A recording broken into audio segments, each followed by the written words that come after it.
Now, a review of India-Iran relations will be incomplete without looking at the recent history of their ties filled with ups and downs. In 1994, Iran came to India's rescue by getting the Organization of Islamic Conference, or OIC, a grouping of Islamic countries, not to push for a United Nations resolution against India on the issue of Jammu and Kashmir.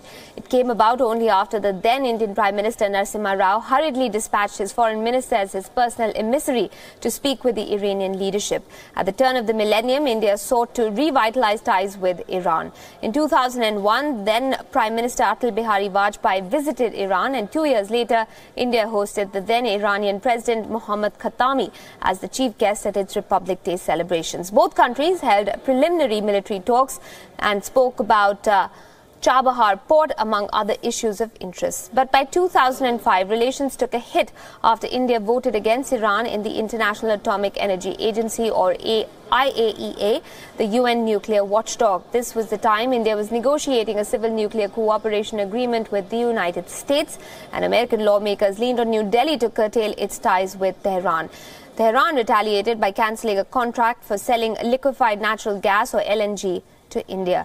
For the next decade, India and Iran's relations remained lukewarm at best until circumstances injected a new sense of purpose and urgency into the bilateral ties.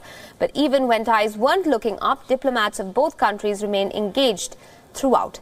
India reduced but didn't cut imports of Iranian crude oil in spite of facing problems in paying for it on account of the US sanctions against Iran.